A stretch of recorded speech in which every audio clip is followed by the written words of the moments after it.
Are you ready to learn some real life English with comprehensible input? Well, good, because today we're going to learn some interesting facts and cook a delicious dish from the country of Spain. Today we are cooking paella. Let's go. Hey guys, it is your English speaking friend, Kyle. And today we're going to continue improving our English with comprehensible input. What is comprehensible input? Comprehensible input is when I cook awesome food. You guys watch and you don't even realize that you're listening in English because it looks so cool. Just kidding, guys. Comprehensible input is when a native speaker, like me, speaks slowly and clearly so that you can understand. But if you are having fun, seeing cool things, new recipes, learning new information, and you forget that you're even watching something in English, that's the best input there is, guys. That's what I try and make for you here. Today we're going to make a dish that I am super excited for. Paella Valenciana. Okay, this is the original paella. Why are you laughing at me, Cameron? Paella Valenciana, Dios. And this is the authentic paella. This is where it all started. And I'd like to dedicate this dish to my language learning mentor, Pablo Roman of Dreaming Spanish. Guys, like some of you watch me and know about my life and feel like we're friends. That's how I felt watching Dreaming Spanish with Pablo. So it was a huge honor for me to be able to speak to him in that video, and that was one of the highlights of my YouTube career. As soon as I speak with Steve Kaufman, I'm gonna feel like such a real YouTuber, guys. I'm gonna make that one happen as soon as I can. Anyway, after Pablo and I made our video, he was asking me a little bit about what I do here on the channel. I told him I do vlogs, I do cooking. He said, "Have you made paella yet?" I said, "No." Pablo's from Spain. He told me, if you make paella, you have to do it Paella Valenciana because the Spaniards will attack you if you do anything else. So I had to make this authentic version. I'm gonna try my best to make Pablo and the other Spaniards proud. First thing we're going to do is prepare our vegetables, and in this case, guys, we've got one that we haven't seen here on the channel. Wife, how do you say this thing in English? In English? Yeah. Artichoke? Artichoke. Oh. This is an artichoke, guys. And artichokes can go in the Paella Valenciana if they're in season. So we're going to put artichokes in this dish. This is my first time ever preparing an artichoke, and there's kind of a lot to it. You can't just eat this thing. So I studied on YouTube. I've got my cleaver and I'm ready. This is a cleaver, this big knife. So first you have to cut off about 1/3 of the tip. Okay, guys, my cleaver's not very sharp. I think camera wife used it and put it away. So I will sharpen my cleaver with my knife sharp. So there's different parts of an artichoke, guys. And this purple part is called the choke. That's a part that you cannot eat. We're gonna get in there and get down to the choke. I'll show you guys. Let's throw away all these parts. And guys, these are sharp. These can stab you. Touch it, camera wife. They poke you. Could be called an artipoke. Yeah. That's called a dad joke, guys. So you could peel off these leaves, the outside leaves, and you want to get to the inside leaves when it gets a lighter green. We don't want the dark ones. So why you cut the other ones? Because this is my first time and I don't know what I'm doing yet, but we're gonna figure it out. So I guess I could have peeled the leaves off first, I don't know. But I know we have to get these outer leaves off. You can't eat them. See how it's starting to get a nicer green in there? That's what we want. Wow. All right, guys, let me get this ready and then we'll talk. Okay, guys, I cut it into 4 pieces. And since I cut it into 4 pieces, that's called quartering it. And now you can see the choke. All that hairy stuff, we do not want. Can't eat that. Maybe camera wife could, she's super hungry. So guys, this is looking like it's gonna be a lot of work, and then there's gonna be just a tiny little bit of vegetable left. Wow. We will see. And these are super sharp, so you can't eat that part either. So. Really? Yeah. No way. Are you sure? My wife said, "Are you sure you're not throwing away the good stuff?" Yes, I am sure, unfortunately. And then the outer part of this stem, need a small knife. I can see, guys, I can hear the Spanish people right now. Oye, tío! Why are you cutting that off? Don't cut that part off. That's the best part. Sorry, Tio. I didn't know. So guys, I feel like this will be the last time I ever do anything with artichokes because you gotta do a lot of work to get just a little bit of vegetable. If it's delicious, maybe. We'll see. All right, guys, that's the part that you can eat. So I'm gonna put them in water, but so that they don't get brown, you need to put some lemon juice in the water, and this will keep them fresh until we're ready to cook. So cold water and lemon juice, and we'll put in our artichokes. All right, guys, I'll show you when I've got the rest looking like that little thing. All right, guys, I hate artichokes. That was a miserable vegetable. Somebody must have been like starving to realize that you can eat that miserable vegetable.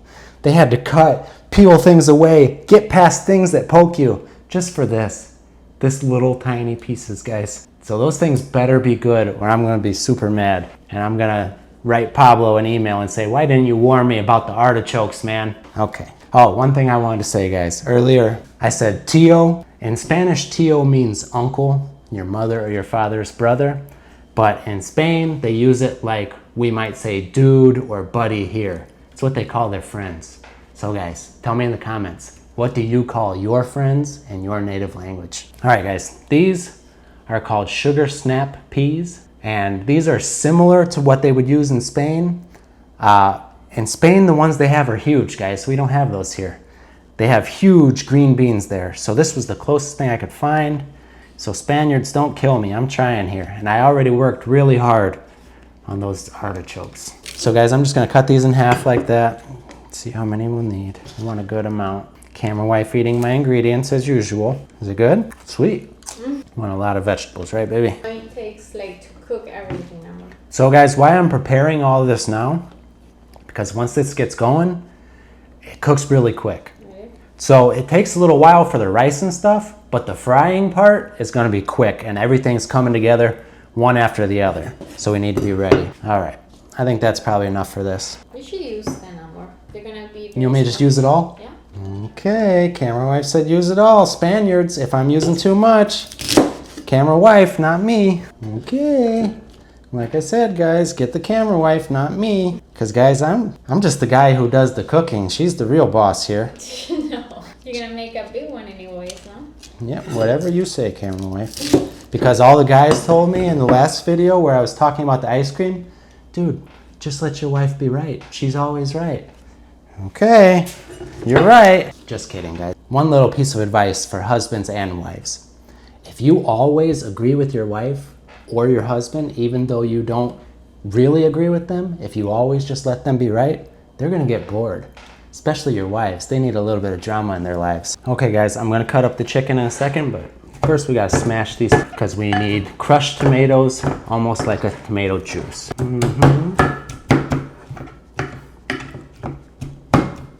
Okay, guys, this chicken now, this was a whole chicken from the farm, super good chicken, but you don't put big pieces like that in the paella. You need smaller pieces.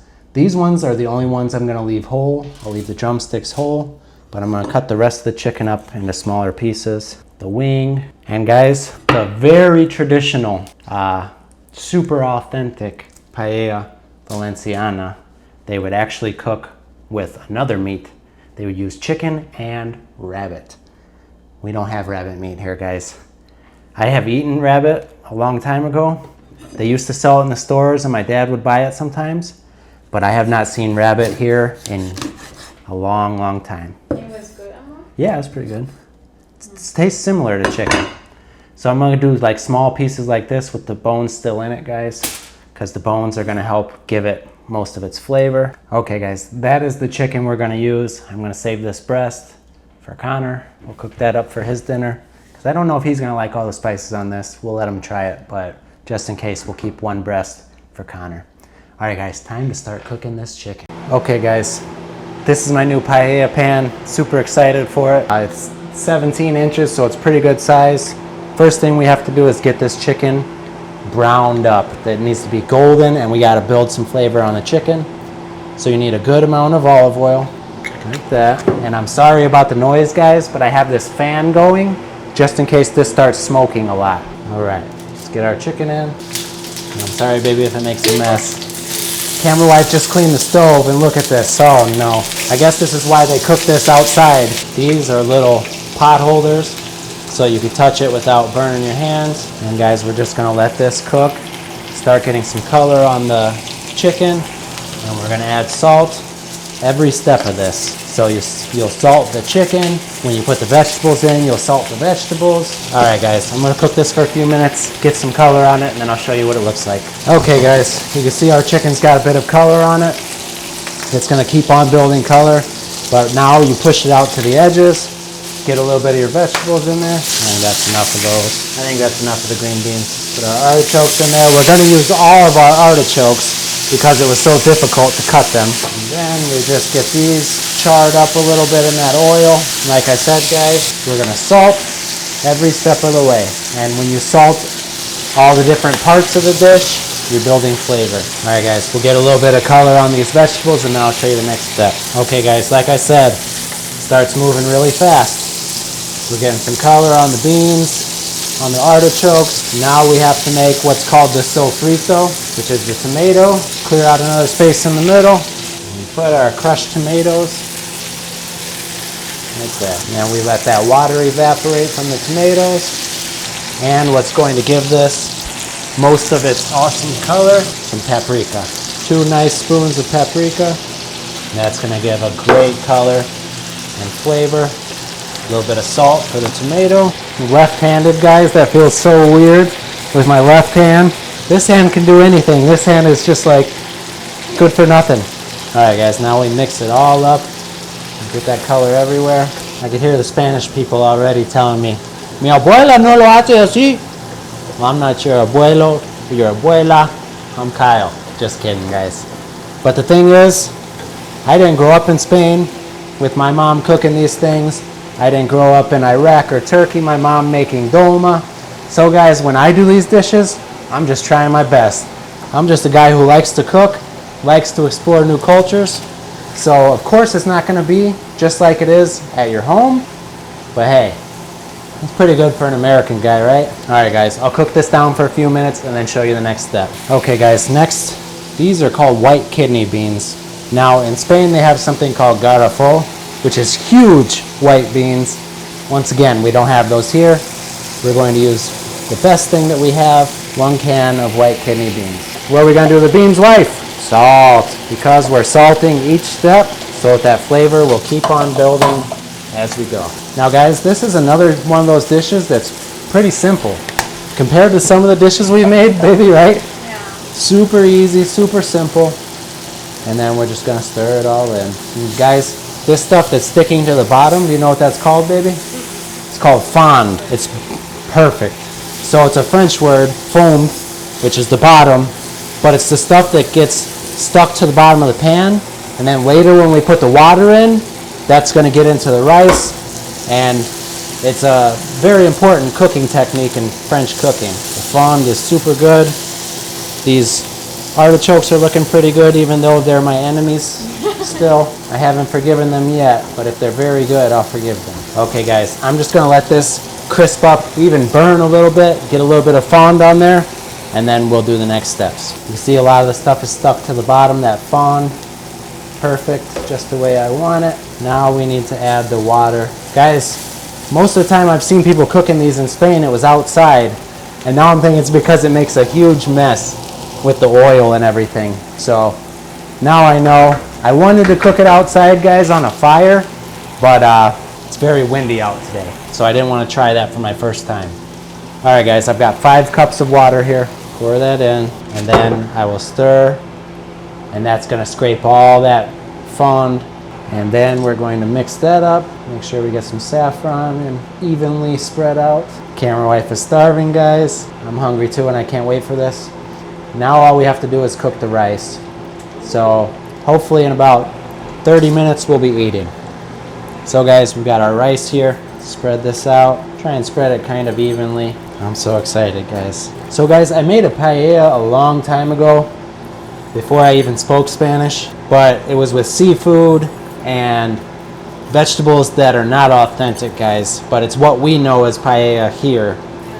And my wife even said, what, no seafood? No hay mariscos? No mariscos. So guys, this is the authentic. Like I said, it should have even had rabbit in it. So I'm gonna mix it all up, make sure that the rice gets evenly spread, and then this will be the last time that I stir this until it's done, because you want the rice to get a crispy layer on the bottom, and that will not happen if you keep on messing with it. So let me get this stirred up real good. That looks like a lot of water to get dry. Well, this rice is gonna suck it all up, and it's gonna suck up all that flavor too. I know it looks like there's a ton of water in there, but as soon as this rice starts cooking, it's just gonna absorb all that flavor, all that caldo. Try and spread it around so it looks nice when it's done. All right, guys. Now, basically we wait. I'll show you guys when it's almost done. And they said how you know that it's almost done is when there's not a lot of liquid left, you just see a little bit in there, but also you listen. And you could hear that bottom layer frying instead of liquid boiling. I think it sounds good. Camera wife, listen. Amor, use your Spanish ancestors. Let me hear. So, camera wife has Spanish blood in her somewhere. So does your tarta bisabuela tell you that it's done yet, or it needs more time? Is your great grandmother saying, "Yeah, me"? That's how Spanish women can cook, according to a meme. How do you know when it's done? When mi bisabuela dice, "Yeah." I just want to eat it. So guys, the artichoke looks good. I want to try that so bad. Connor's gonna try it with us. I can't wait. So I think I'll turn the heat up just a little bit. Give it just another minute or two, and then we need to let it sit for about 5 minutes. Camera wife does not want to let it sit because she wants to eat now. I really hope that everything came out good. All right, let's see what we have here. Get some artichoke. What are you thinking? It looks good so far. Looks good so far. And we did it, guys. That little crunchy part is what you need to have for a good paella. So I'm going to consider this a success. Just hope it tastes good. We will find out. First, I want to try this artichoke that gave me so much trouble. Made my shirt all dirty. I had the little hairs all over my shirt. I'm sorry.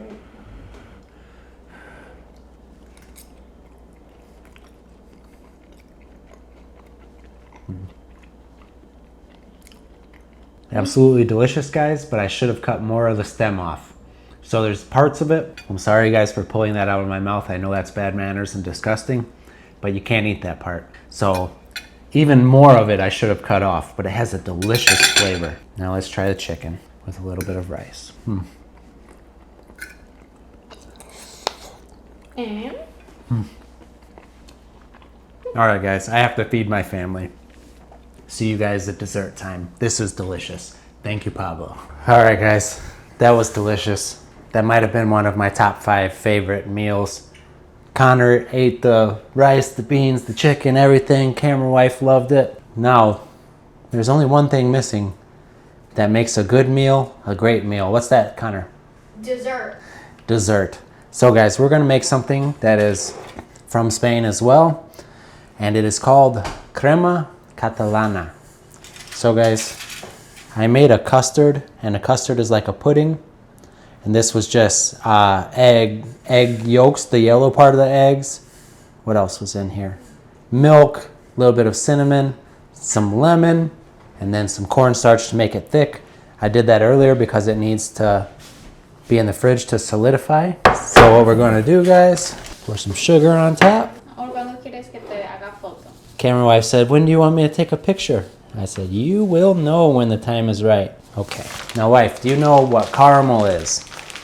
Caramel is burnt sugar. So, in order to caramelize this, I have a torch.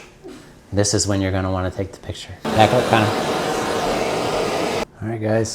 It's very similar to creme brulee, which is a French dish. We need to let this sit for a minute and it'll become kind of crunchy. And that's what we're looking for. So I'll see you guys in just a minute. Okay, guys, time for dessert. Wow. That's the caramelized outer layer. And then you have that creamy custard on the inside. No, I want it. Mmm. Lo quiero todo. Try it. Big boy. Very good. All right, guys, the crema catalana. Good stuff. What do you think? Not that bad. It's wonderful. 1 second he I like says, the pudding. not too bad, and then next second, oh, it's wonderful. I think it's my favorite dessert That we've made? ever. Ever? Yeah. Wow. Yeah, amor. Isn't Now, let's learn some interesting facts about Spain. Okay, friends, that is another successful and delicious recipe in the Pensando Inglés history books. Maybe one day in the cookbook. I really want to do that one day, guys. Anyway, let's learn some interesting facts about the country of Spain. Or like they say in Spain, España. So guys, first interesting fact is that in Spain, in a small town called Buñol, there is a tradition where once a year they have the largest food fight in the whole world. Okay, this festival is called La Tomatina, and they throw tomatoes at each other. Once a year, thousands of people come to throw tomatoes at each other. Sounds kind of fun, guys. Maybe I'll make a video of that one day with a GoPro on my head so we could all see what La Tomatina is like. Now, if we have any Spanish friends watching this, tell me, have you went to that festival? Is it fun? Next, Spanish is one of the most widely spoken languages in the world with over 580 million speakers, and I am proud to be one of them. It's the official language for 21 countries, and these countries are in Europe, South America, Africa, and even Asia. So guys, when you're done learning English, I highly recommend, if you're looking for another useful language to learn, start learning Spanish. It has came in handy in my life so many times, guys. Many times my Spanish has helped me out, helped me to find a beautiful wife. And if you want to learn Spanish, there's only one place to go. Pablo Roman's YouTube channel, Dreaming Spanish. Next, the world's first modern novel was written in Spain. Now guys, it's not the first book. It's the first book that is what we think of nowadays as a novel, okay? And it was written in 1605, the first part of it was. Do you guys know what this book is? I'll give you a hint. It's about an old man who thinks he's a hero, but he's really just kind of crazy. Don Quixote. Guys, this is a very interesting story. I haven't read the book because it's huge. It's a big book. I haven't read the book, but I've listened to the story, summarized version, and it is a very interesting story. Next interesting fact, the world's oldest restaurant is in Spain. Sobrino de Botín is what it's called. And this traditional Spanish restaurant has been serving traditional Spanish food since 1725. Sounds pretty interesting to me. Okay guys, siestas are still an important part of Spanish culture. Now guys, this coming from a person in the United States where we have a hustle mentality, which means work, get things done, do. Taking a siesta, which is the Spanish word for a nap, in the middle of the day sounds pretty crazy. But apparently there are a lot of Spaniards who still take a break during the middle of the day, take a little nap. Sounds very nice. Spanish friends, if you're watching this, tell me, do you practice the siesta? Okay guys, here's one that many people don't know, I think. The Moors. The Moors were a Muslim Arabian group from Northern Africa. They occupied Spain and Portugal for 800 years in the 8th century. Now guys, this explains why there's some words in Spanish, such as the word for rice, arroz, the word for pillow, almohada, and there was one other one, oh, sugar, azúcar. All of these words, guys, come from the Arabic language due to these ancient Arabs controlling Spain for several hundred years. It's interesting how parts of history can come through our languages. Next, the tradition of the running with the bulls is over 400 years old. Now guys, I'm sure most people have seen something about this on TV or the internet. At least when I was growing up, everybody talked about this. This was one of the most well-known things about Spain. Bullfighting or running with the bulls. Those are the two things you think of.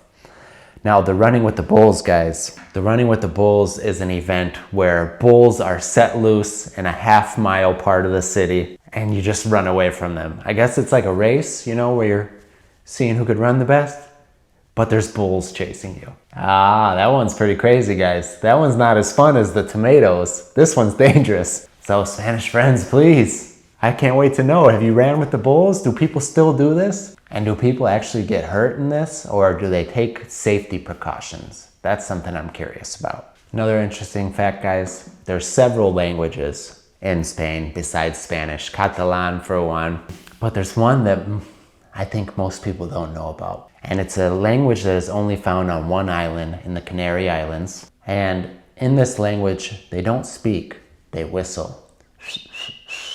I would not be good at this language, guys. That's the best I could whistle.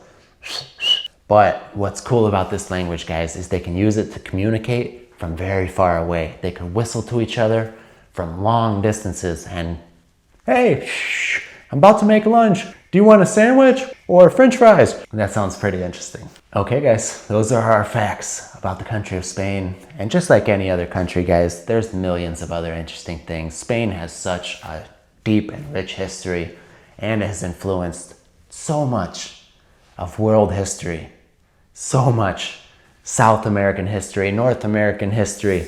Wow, guys. Honestly, Spain has influenced the world more than a lot of other countries have. And just the fact that the language is spoken by so many people around the whole world is pretty incredible. So, a special shout out to our Spanish friends. Tell me that I do a good job on the paella. I'm hoping I did. It tasted delicious. And a special shout out to everybody else around the world who's watching, learning about culture, and learning English with me. I appreciate you all more than you can know. Thank you for watching, and I will see you in the next video.